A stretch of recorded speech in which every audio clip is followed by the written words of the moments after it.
Inini sekuona kwangu muri yeZimbabwe ndoona kuti kune mhepo yeshanduko iri kuvhuvhuta yakananga muZimbabwe.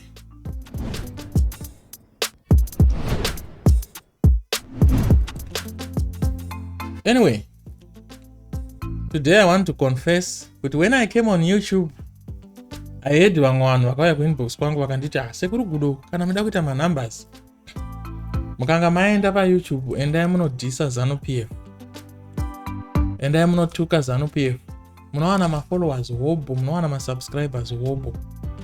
But let me confess today, I don't mean to say that I like Zanu PF or I hate Zanu PF or I like the opposition too much or I don't like the opposition. Inini kwandiri ndikuona sekuti yasvika nguva yema YouTubers matsva akafanana neni yekuti tichitanga kushandura mapiro atinoita nyaya kumhuri yeZimbabwe. Ndocha chiri chigame pesa apa kuti vanhu vawane manumbers. I think kuuya painternet uchibhasha Zanu PF was like a pill kana kuti piritsi rinonyaradza marwadzo evanhu vakawanda vari kushupika muZimbabwe. But I think zvakufana kuchinja zvinhu izvozvo. Vanhu vakafanana nesu vari kumedia, vanhu uya painternet vakufana kunge vari neutral, vachitaura chokwadi kana kuti zvinhu zviripo. Chikonzero chakanyanyoita kuti inini ndiuye painternet nditange kutaura zvepolitics, I always say kuti inini I'm not well versed in nyaya dzepolitics, but as an ordinary citizen pazvinhu zvandei ndichionawo ndikufungidzira kuti ndine zvandofanira kutaurawo. I have a say.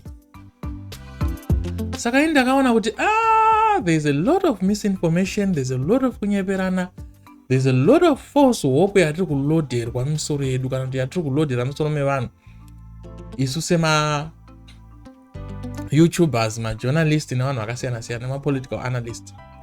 You see vanhu vanouya vaine maagendas avo vanenge vainawo zvakudependa nekuti iye achange achibenefita direct from the source or from the agenda kana kuti.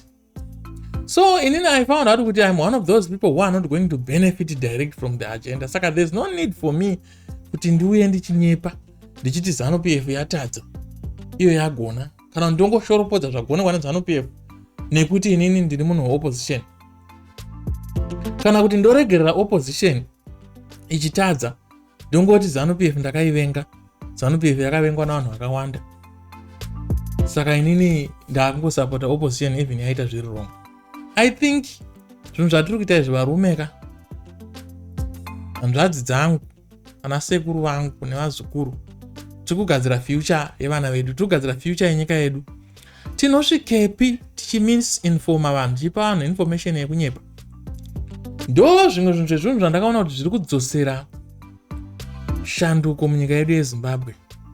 I think it's high time yekuti kana iwe kanga wauya uchiuya kuskoblasta Zanu PF chiti Zanu PF ine huori, Zanu PF imhondi, I think zvine mataurwa azvinofana kuitwa, zvine maadreserwa azvinofana kuitwa. Sai that Zanu PF yacho yekanzwa inokwanisa kuteerera nyaya yakadzikama yoenda yotsvaka kuti zviri kuitika papi yozvigadzirisa. I know kuti somebody achabva kuti Zanu PF haiteerere izvozvo, haite izvozvo. But I'm telling you kuti any parent can do kuti mwana wako akakukorekta, you feel like you are a parent and you want to show that I'm a parent, even you're wrong, you might end up wakuita zvinhu zvaunenge uchiita not kuti uri kusolve solution, but first of all you want to demonstrate kuti you are a parent even though you are wrong, but hazvichabude, hauchade kuburitsa kuti you are wrong. It is the way yazvinenge zvataurwa nemwana wako kuti daddy muri wrong kana kuti baba muri wrong. Saka I think we must change the way that we narrate or that we put forth these things zvinyaya zvine chekuita nepolitics kuvanhu. I told you video ine richitanga kuti I was told by vamwe vanhu vanotoona chisama zvanzi sekuru kuti kana muda kuputika paYouTube endai munosvika muchidhisa Zanu PF, muchidhisa Zanu PF. I have amwe maYoutubers andinoona omana unoyanzona kuti zvinhu zvasi normal. Then I've been thinking kuti saka vanhu vari kukonzuma this content yemaYoutubers are they normal in their heads? Because zvimwe zvacho zvatinenge taakufana kusapota zvisapoteke. ukazosiwa wega ukazonyatsobvunika wanoonwana kana Mwari chaicho chaiye kuyanzonzi iwo Satani wakavenga unomuziya here wakambomona here face yake. What do you say? Are going to say no handimuziye ndakangonzwa vanhu vachingoti Satani akaipa chitsike Satani. You'll be shocked Satani achitokurambira achitoti wakambondoona face yangu here nshamwari. Then what are you going to say?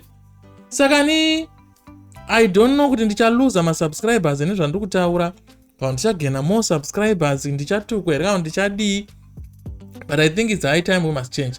Ende nyaya iyoyo yekuti unouya uchisikotaura zvimwe zvinhu zvisingaite nezvimwe zvinhu zvekunyepa pamusoro peZanu PF ndozvinoita kuti Zanu PF yacho ibva yanyatsoratidza kuti zvishuwa ndini baba pano pamusha. It's because of the approach. Saka inini pakuconclude kwandaita ndaona kuti, as I've mentioned in the first huku yangu, kutaura kuti kune mhepo yeshanduko iri kubvubvuta ichiuya muZimbabwe. Tikange tiri mubishiri uye tichipresenta nyaya dzedu nemaproblems edu among each other nenzira isiriyo, hatikwanise kuona mhepo yeshanduko iyi kuti yauya ende yasvika. We are going to miss the train. I'm telling you, we are going to miss the train. Saka I think now is a high time that we must calm down. Sevana veZimbabwe tishandure. Handiziva kuti ma-old YouTubers acharegedza here kutaura nyaya dzepolitics. Kuchauya vanhu vatsva here, vanhu vachichinjawo mindset yavo here, kana what is going to happen. But I think we must change the way that we talk to each other. You see, this is why a lot of people don't want to get into politics. Kana kutaura nyaya dzepolitics, it is the way yazvinotaurwa nazvo mumabhazi, mumafamilies, mumabasa, pamarengi. It is the way that it is presented. Zvinosiya mumwe munhu akufila zvisiri izvo. But I think if we present these, or if we approach nyaya dzepolitics nenyaya dzematambudziko atinadzo munyika yedu yeZimbabwe, zvedu zvinonaka. I'm really excited nekutokonyana kuri kuita fadzai mahere naSay Wikineo Divide. Tibuda ma-results ekuti Say Wikineo is proposing to add more 20 ambulances. Hapana ropa radabuka, hapana munhu apondwa kuchitungwiza, hakuna vanhu varogwa nepolisi. Saka you can see kuti Mwari aisa ruoko rwake munyika yeZimbabwe. Ane kubata kwaari kuita kubudikidza muvanhu. Mwari haasi kuzoya usikoburuka paJoina City pamusoro pebuilding paya kana paEastgate paya paodedzera ndauya zvakati zvakuchinja ndingiita so, but Mwari anouya through vanhu. That has always been his way. Saka we must see it now kuti ndo zvinhu zvikuitika. I don't know if I'm wrong or if I'm right when I say Zanu PF is not going to go away. But I can tell you that Zanu PF is going to be diluted in some way. And yakarotanga kutodilutika, which is a good thing. If you're in Zanu PF, don't go and run and say kuti pari kudiluta ndepapi. No. We love the changes that are taking place in Zimbabwe. Zvetrababala zvakataurwa navanhu vakawanda. I have nothing to say about Trababala because I'm not in Zimbabwe. But pane zvandakanzwa zvekuti ma license plates akadzika from 500. That was too much to $50. Ma parking njingi akachinja. Those are positive stats. And ndakaona zvitaurwa naMutuli Ncube. Ini Mutuli Ncube ndoziva achiita zvefinance nezvemari, but I was shocked also to find out ndi ari kutaura nezvekuti nezvema tax. I don't know zvinolinga papi zvangu, but yeah. Ndakamupa sando kana ari akauya nezvinhu izvi. Even though also I have my questions ekuti kwaakabhenga aisa pa 500 ya. We also have nyaya yemapassport. Saka I think tika approach vanhu vafanana naMutuli ava in a good way. Tika approach even the government pano pama social media, but not pama platforms in a good way, in a respect. MaZimbabweans, vana veZimbabwe munoteererwa nababa venyu. Muka approach baba venyu in a way imwe yekupenga zveshuwa baba venyu vanoratidza kuti ndini pano, ndini baba venyu. Saka we must be careful nevanhu vanouya vachileader, vachicreate vanoti ma-opposition forces nenzira dzavanenge vachida kushandisa. I don't know guys, zvinhu zvandiri kutaura kana ndiri kubuda musagi, but I'm telling you kuti dzimwe nzira dzacho vari kuita kuti zvinhu zvedu zvirambe zvakatiomera. Imagine wanetsana baba wako, an outsider wobva auya bva ati hamdara wako achingobva chete kusvika achingobva kubva wakadhakwa paya chibva wamuti netsvimbo kumeso koko bo.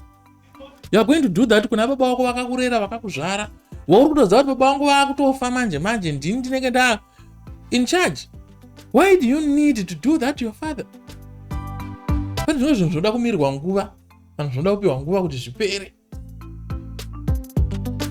zvisingade dzimwe methods dzakafanana neidzodzo dzekuponda.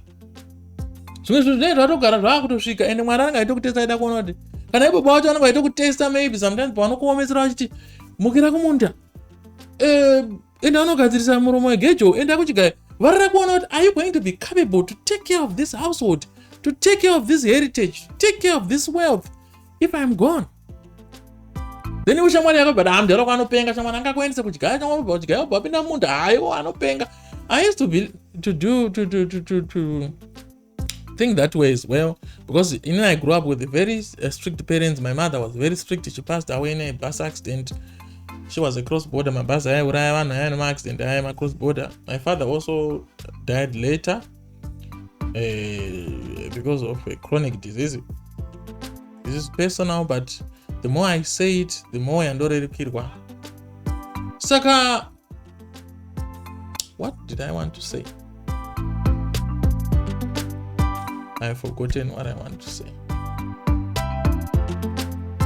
But I just wanted to say, kuti, my parents, edu, sometimes they will be testing us. They want to know, are we capable? Saka we can go under some toughening. Saka when I see Chamisa resigning from politics, I think that was a healthy move. At some point, it was very bad. Kune vanhu vanga vari muzasi make va-influencer. You can see kuti even the ruling party ino-influencwa nezvigananda. The opposition also ine zvigananda zvekuko zvino-influencer kuita kuti pamwe zvimwe Chamisa aifanira kunotaurana nanangako. Oti ndara makura. Zvonsaka mufana wangu wanga wati tite sei.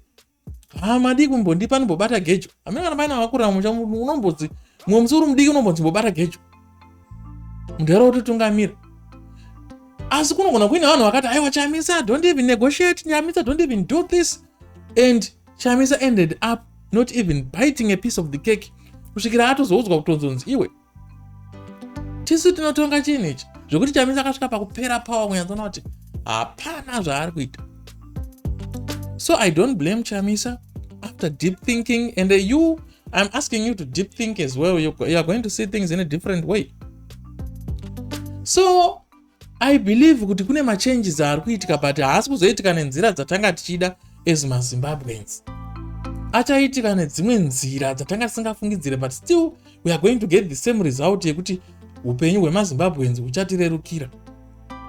Baba anogona kukupanicha, anogona kuti akutengera hembe dzeChristmas, woti handa kutengerwa hembe dzeChristmas, maybe dzirimo hembe dzeChristmas. Handiti. Asi kuti iwewe the way ari kubehave nadzo hembe dzakatoiswa mumba munhingu.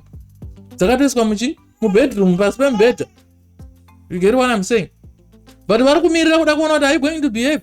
Then wobva waenderera mberi wobva wati tsamwa handa kutengerwa hembe. Then baba vaya kana vanyatsoti chafu chaizvo havafi vakabudisa hembe dzodzo. Pamwe watozodzipa munhu, and you never know kuti wakatombotengerwa hembe dzeChristmas dzaitovemo musi weChristmas dziri pasi pembedha, but nekuda kwebehavior yako anga ari ma1.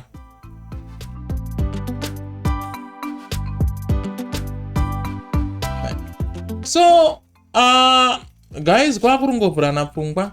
This is the way andoda kuapproacha nayo nyaya, but sometimes I end up ndakunyepa ndakukonesa, but if I can have a lot of people who can have the same view yandinoita zvinhu, and the way andoda kuanalyze nyaya dzepolitics, I will be happy because I have still retained the numbers. Ndisina kunyepa kana ndisina kufabricate kana clickbaiting. I don't like to do things that way. I've always been genuine, and I've learned that from my father. And sometimes it hurts me when I lie to people, when I fabricate things just to make people happy. Ndichinyanzwa zvinhu zvacho hazvina futi ramangwana, hapana future yandikubuild. I'm actually destroying. And there was a chance to build up, but I'm worsening it. So I just made this video from deep inside my heart, guys. Deep down of my heart, from the depths of my heart. I was pouring myself to you. I hope you are going to understand. Panapa pa internet tinonyepa, tinotaura kwatina kuswera, because sometimes we are forced by the audience yatinokomanda kuti tite zvinhu izvozvo. But inini, I want to say kuti I want to go to my principles. Kana Zanu PF ikange yatadza, I will come here and blast and totaura zvaitadza, opposition ikatadza.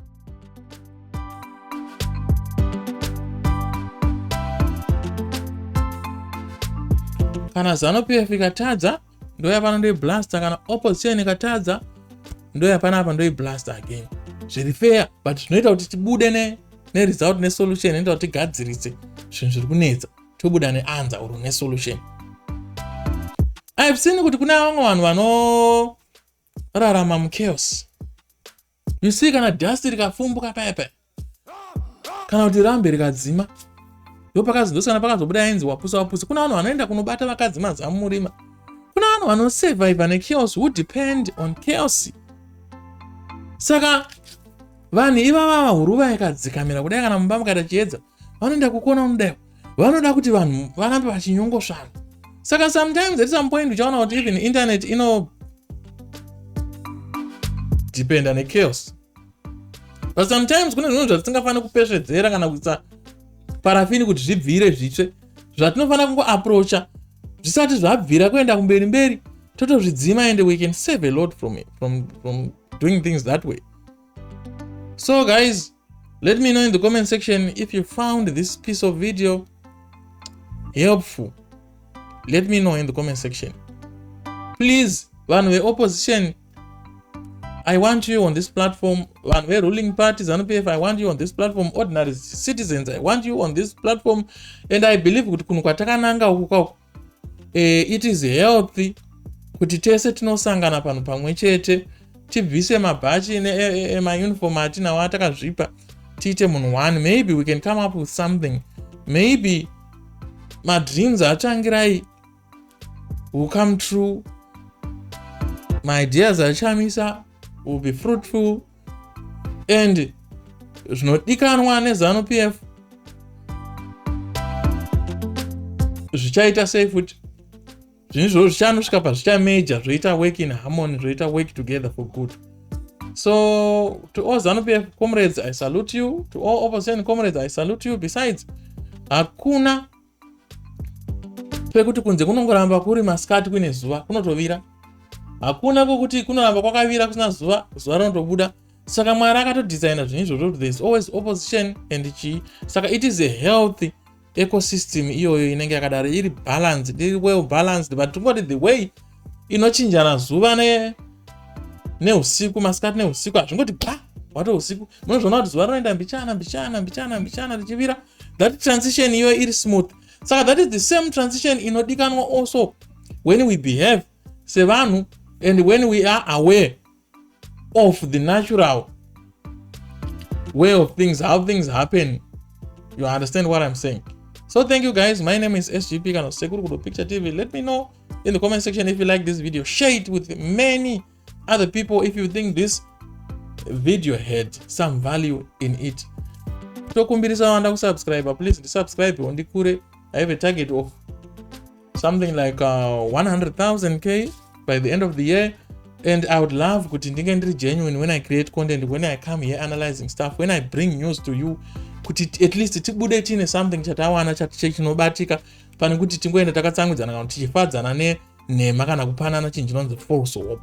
Thank you so much. By the way, I am approaching 40 years, and this is one of the principles yandoda kukipa yekuti ndisazviwane ndiri munzira, ndiri munzvimbo dzekuti kana mumaspaces ekuti ndinenge ndichita zvinhu zvinozodamage the future even of my kids. Thank you so much. Meet me in the next video.